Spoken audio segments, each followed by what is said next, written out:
should I set a curfew or not? How should I set a curfew? At what age? How should this change? What are the state rules? The curfew is not about control, right? The intent of it. The intent is really about security, safety, communication, support, and helping them develop into kind of a responsible, capable, and safe adult. Right.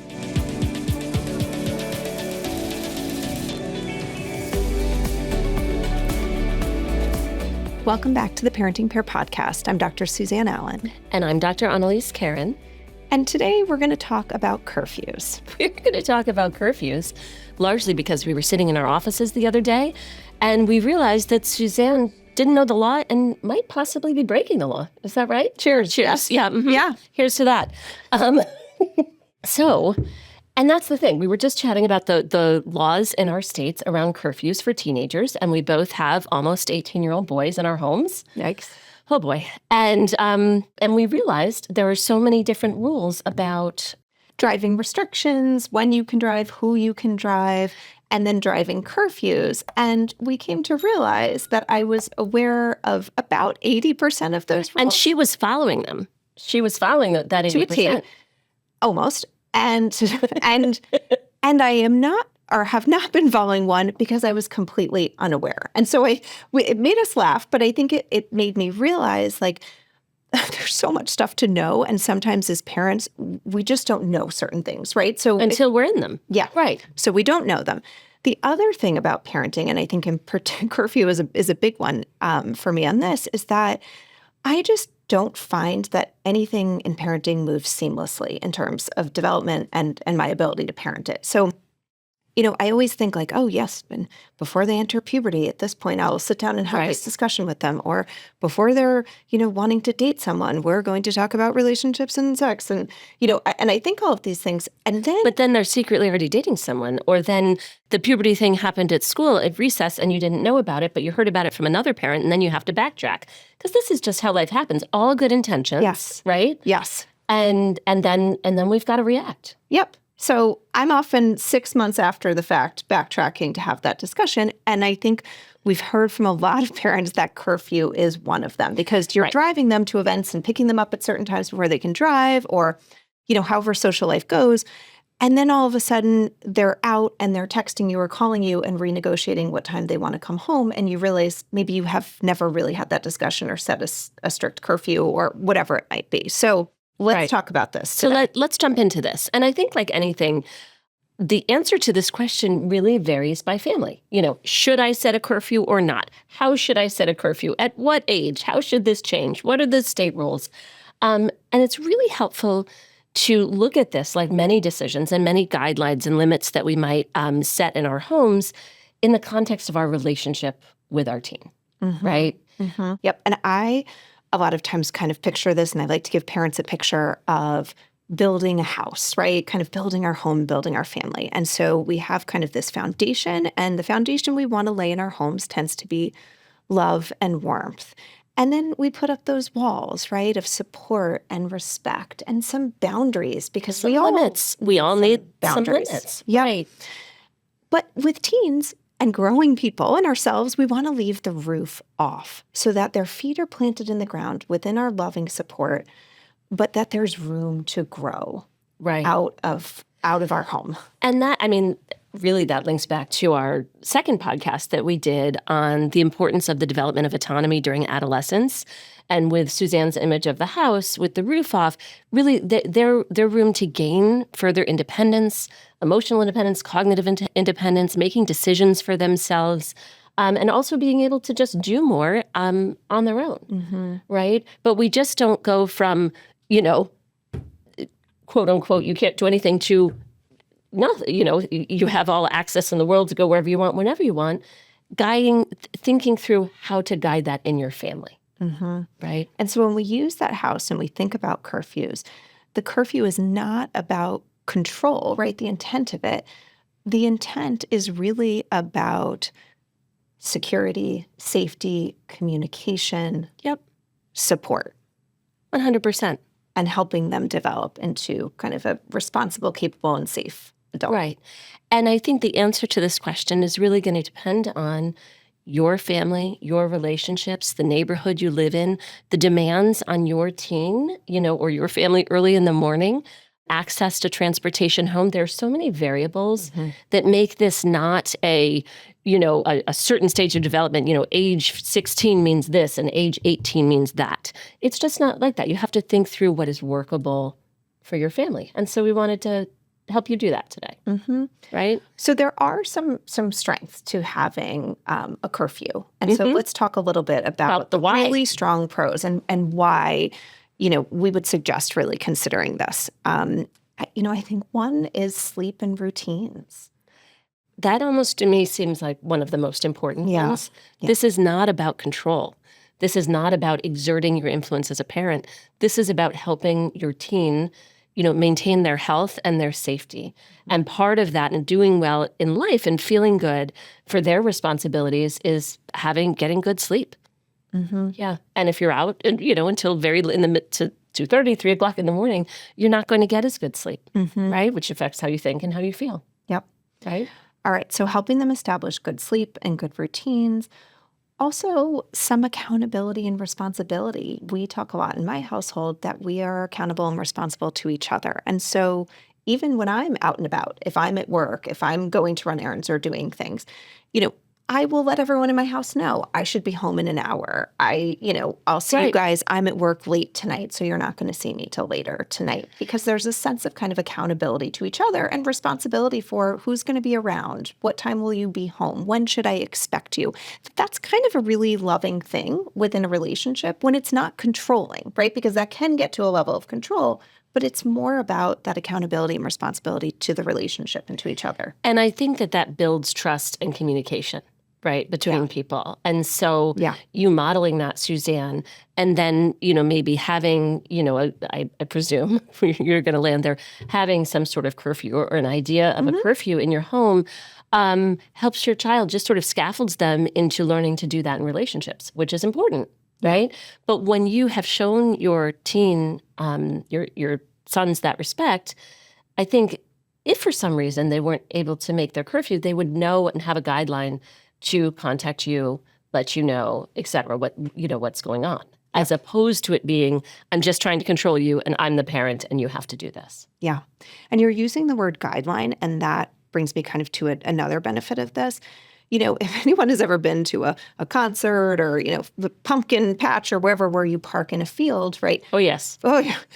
There can be a lot of chaos. And very often, right, they have people working in there who are kind of directing people because there are no lines, in a field for where to park, right? It is helpful for all of us, adults included. When I pull in and I see those two lines, I'm like, all right, I'm shooting for that. Like, that's kind of my boundary of where I need to stay. I shouldn't turn this way or that way. I'm going to block or hurt other people.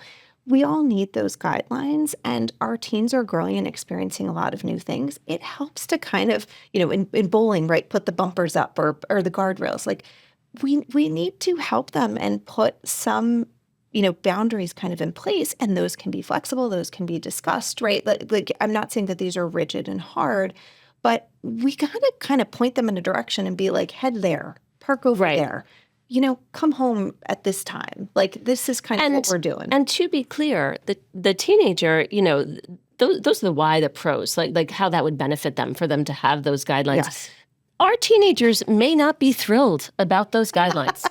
They might be like, yeah, tell me to park here at work. Yeah, I'm parking diagonally across, you know what I mean? Which is also an important part of their development, that they are seeking to park their own way. Right. So it's not that they have to be happy about it, but I have heard from many teens in my office over the years that it can be helpful for them to have a curfew. If things are going in a direction, or be able to blame something on mom, I've really got to leave. I got to get out of here. Or, you know what, my day was better the next day, even though it was really frustrating. I had to leave the party. I didn't.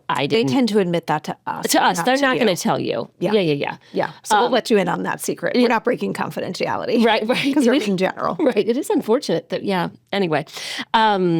But yeah, I think teens can experience this at times as controlling, and a lot of kids I'll hear say, like, I'm a good kid. I get all my work done. I get good grades. Like, I'm not out doing drugs. Right. And so this feeling of like, I'm a responsible kid, and then you're stopping me from doing what I want. So I think that makes it really hard for parents too. We sometimes doubt that ourselves. But I think they're supposed to push back, right? Like that's a part of their developing autonomy. And that's understandable. And you don't have to be rigid in your implementation of the curfew. But I do think having guidelines and limits with regard to this is really helpful. Yeah. Right. And if you're having your own questioning thoughts sometimes like, am I too lenient? Am I being too hard? Know that that's normal because as parents, most of the time, we don't have a crystal ball. We're not aware of everything that's happening. And so those doubts don't mean that you're doing it wrong or that you should just drop the curfew because it's too hard to figure out. Know that that's understandable that you're questioning that and trying to figure that out. So I think this leads us to the actual question, Suzanne, that everyone has on their minds. Should you, is it a should, set a curfew? Should you set a curfew? That's a trap. Well, I know it is a trap. I said that So way. I shall reword that. And what I would say to most parents is I would strongly encourage you to consider setting a curfew or because I think even thinking about it is the important part. Because if you consider it and then you realize this factor, that factor, my teen needs this doesn't work for our family, great. Then you've thought about your child and your family and your community and what works best for them. And you've taken the time to think it through. And I think just the thinking about it and maybe even having a conversation about it can be really helpful, in your family, because there is no one size fits all in parenting. Nope. Those of us who have multiple children know that the children are very different and how you have to, or how you best respond to each of your children may be different based on their personalities, their learning style, their moods in any particular day. Their social context. Absolutely. So what works for one, child or one family may not, necessarily works for another. And I also would highlight that curfews don't have to be rigid. Like they also can change over time. Yeah. Right. So where one starts maybe freshman year of high school versus where one lands, when someone's in their senior year or home from college, if they go to college, or visiting, when they're older, obviously the benchmark can move. Yep. Right. So let's talk a little bit about if you're going to set a curfew or considering this, kind of some tips or things that we think might help. And I think that's a great idea, Suzanne, because I do think parents feel insecure about it. I'm not sure if I'm doing it right, or what if I set a curfew that's too early and everyone else has a later curfew, right? Yeah. Right? We talk a lot about conversations, but let's have some conversations. I would have the parent reflect themselves what they think first. Okay, great idea. Yep. So just kind of, where does this land for you, given their age and their stage and what you know about your child, right? What seems reasonable to you? And then what would you suggest, Suzanne? Okay, 2.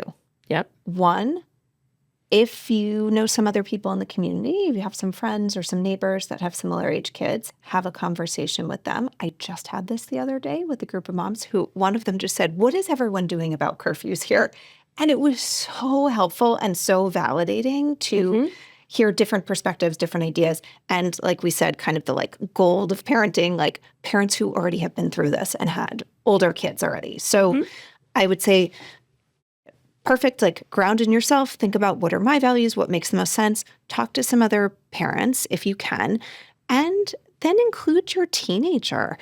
And I've done this a lot with teens in my office and their parents or my own teens. Find out from them, not because you're going to, what are your friends' curfews? Okay, it's 4 a.m., great, that's your curfew. No, but find out from them because you want to get a better understanding of the world that they're living in. Right. And so are they aware? Do their friends and peers have curfews? What are those curfews? What do they think about those curfews? And you can be clear in saying to them, I'm asking you what everyone else's curfew is, not because that's what we're going to go with, but I just want to understand kind of what it's like for you when you go out. If your curfew is midnight and everyone else is staying out till 2, I just want to better understand what this is like so I can understand you. And I think, again, not all teens are necessarily going to easily have that conversation. They may not want to, they may feel, frustrated, by the conversation, but just allowing them to weigh in, saying, this is what I'm thinking. This is, but let me know, what's your sense of that, and that, as Suzanne said, you may not change it. Say, okay, I really appreciate knowing that. we're going to go with this for the next 3 months, and we'll see how that goes. Right. And then so it can be malleable over time. And I think, going back to the house analogy, that's one of those walls of just showing some respect. That does not mean that your teen may show respect back to you in that moment in regards to kind of any limits you're setting. But this is about you as a parent and being respectful, inviting them into the conversation, asking for their thoughts or ideas.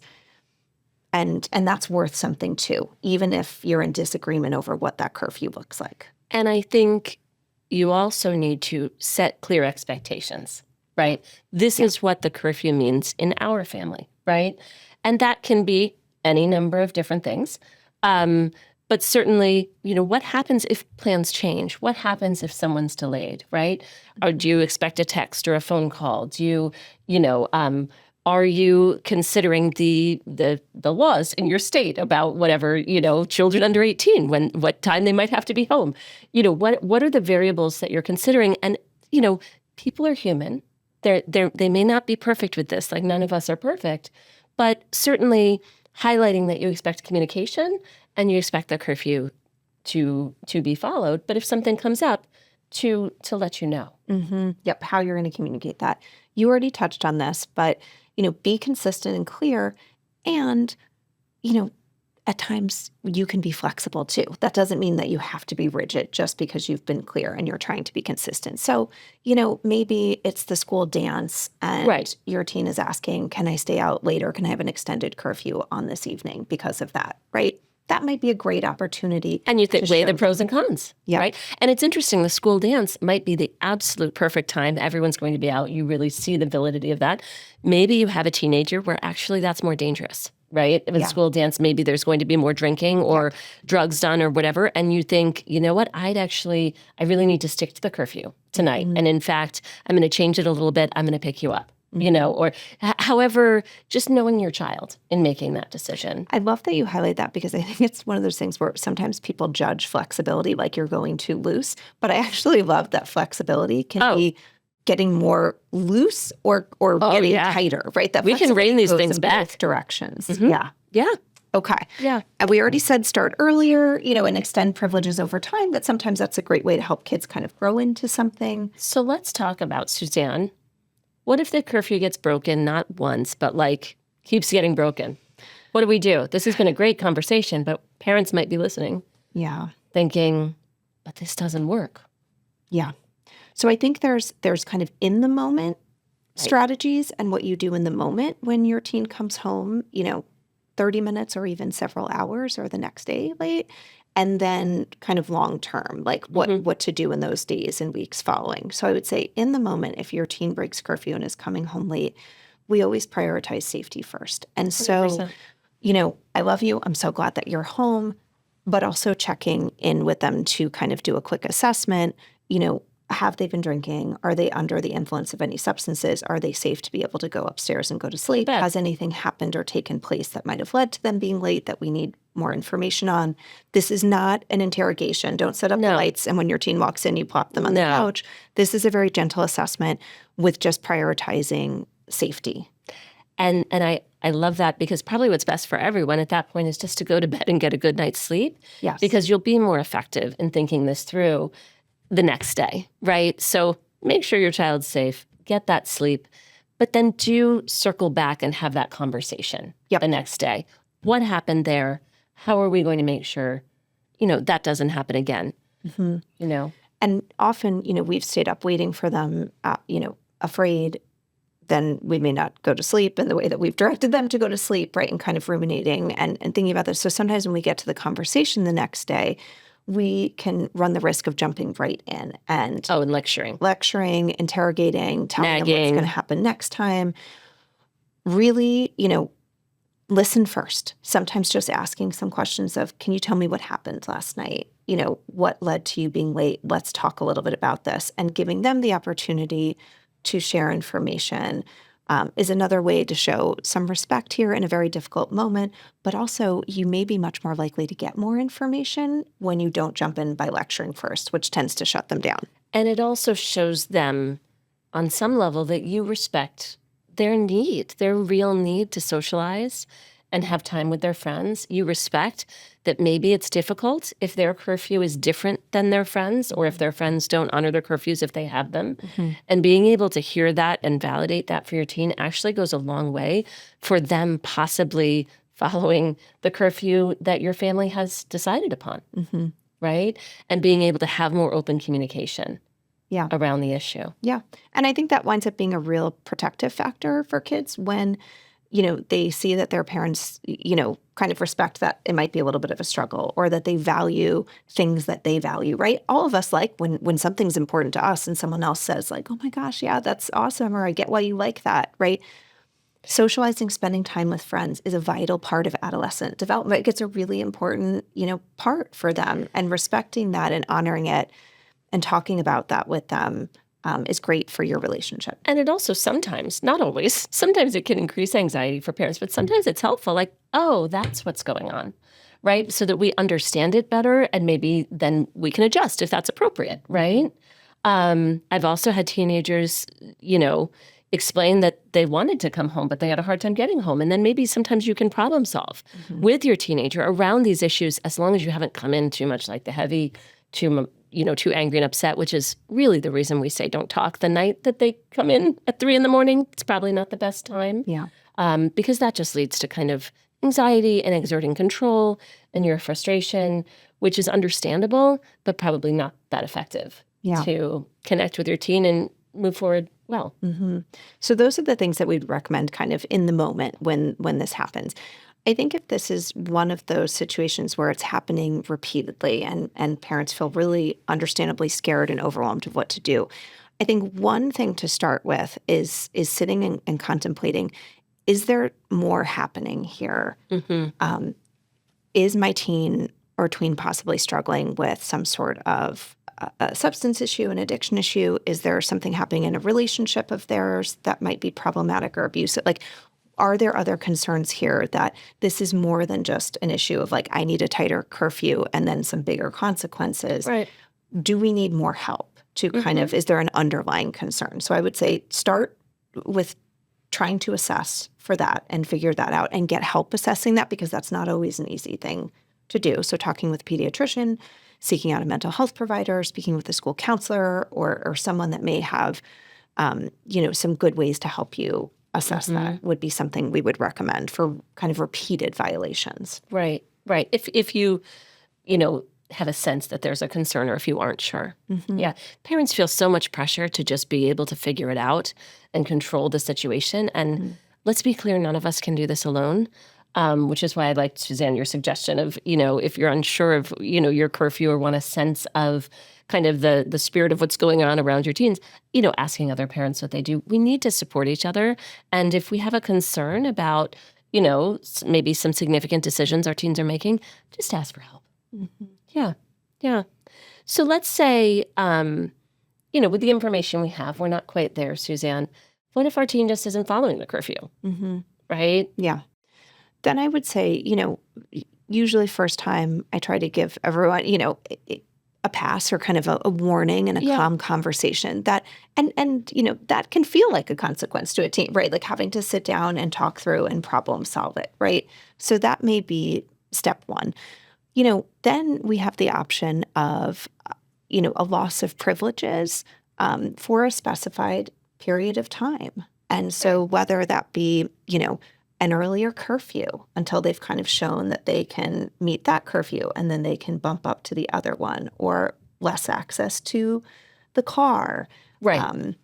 Or some of those things that might be meaningful to them, and having that be clear about how long that's going to happen or what needs to happen in order for them to earn that privilege back. Because I think that's a very frustrating, difficult dynamic within parent-teen relationships when a consequence or something has been enacted and teens don't know when it's going to end or if it's going to end. If it's going to end, or if there's a way that they can improve their situation in order to earn back the trust such that they can, have the end of that consequence or get, their later curfew back.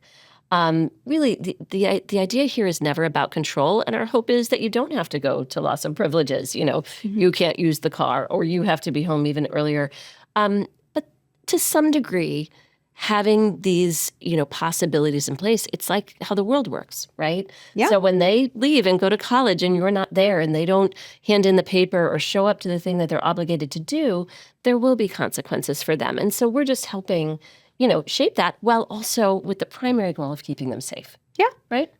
There is a man in our town who for years has run a blog, and many years ago he used to post pictures of people who parked terribly or poorly. Really? Yes. In handicapped spaces, the most egregious, but down to over the line.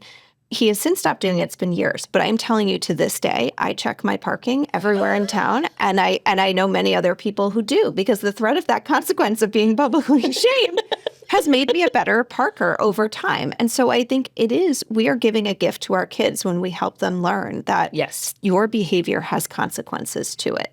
Yep. And so here are some of them. And sometimes you have to experience those in order to be able to learn, like, what is going to help me get the outcomes in my life that I want and not have outcomes that I don't want. And remember, development is kind of a zigzaggy thing.